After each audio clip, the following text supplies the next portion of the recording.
જય શ્રી કૃષ્ણ મિત્રો, welcome to the magic kitchen queen.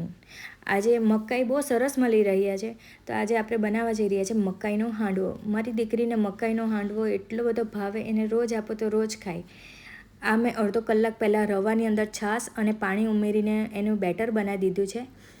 મકાઈને grind કરી દીધી છે. એની અંદર મેં થોડુંક કોથમીર પણ એડ કરી દીધી છે કે કોથમીર સાથે જ ગ્રાઇન્ડ થઈ જાય. તમે ઈચ્છો તો ઝીણી ચોપ કરીને પણ એડ કરી શકો. આમાં મનગમતા વેજીટેબલ્સ ઝીણા ઝીણા કાપી લીધા છે. કેપ્સિકમ છે, ગાજર છે, લીલો કાંદો છે. મકાઈને ઝીણી ઝીણી થોડુંક રવા દીધી હતી એ મેં એડ કરી છે. કાચા જ એડ કરવાના છે. મકાઈના દાણા કાચા એડ કરશો એની અંદર 5-1 મિનિટમાં તો થઈ જશે, કાચા નહીં લાગશે. મરચાં બેઝિક મસાલા એડ કર્યા છે. મરચું, હળદર, હિંગ, આદું. આમાં લસણની જગ્યાએ હિંગ એડ કરી છે. એને સરસ રીતે મિક્સ કરી લેવાનું છે અને પછી આપણે ઈનો લેવાનો છે. તમને જોઈએ એટલો જ ઈનો, જેટલો બેટરનો વઘાર કરવાના હોય એટલું જ બેટરમાં લેવાનું છે. આમાં મેં બેસન એડ કર્યું છે. બેસન આગળ આપણે એડ કરવાનું ભૂલી ગયા હતા, તો છેલ્લે મેં બેસન એડ કર્યું છે. તમે પહેલાં પણ એડ કરી શકો.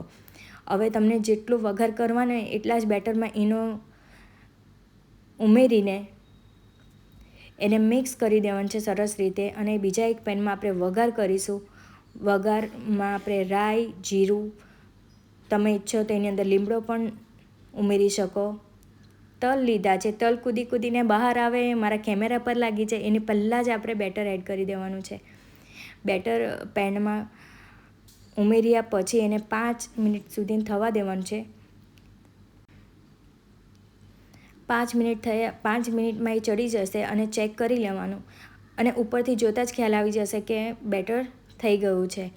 અને એવું હોય તો એકવાર ચપ્પુ અથવા તો સ્ટિકથી ચેક કરી લેવાનું, ક્લીન નીકળે તો હાંડવો ચડી ગયો છે. હવે આપણે એક બાજુથી શેકાઈ ગયો છે, હવે બીજી બાજુથી આપણે શેકી લઈશું. સરસ ગોલ્ડન કલર આવ્યો છે અને વઘાર પણ એની સાથે ચોંટી ગયો છે હાંડવા પર, તો બહુ સરસ લાગે છે. એની અંદર ઉપર થોડુંક મેં તેલ એડ કર્યું છે જેથી તેલથી સરસ શેકાઈ જાય. અને આવી રીતે મેં સર્વ કરી લીધું છે. જરૂરથી ટ્રાય કરજો અને કમેન્ટ કરજો.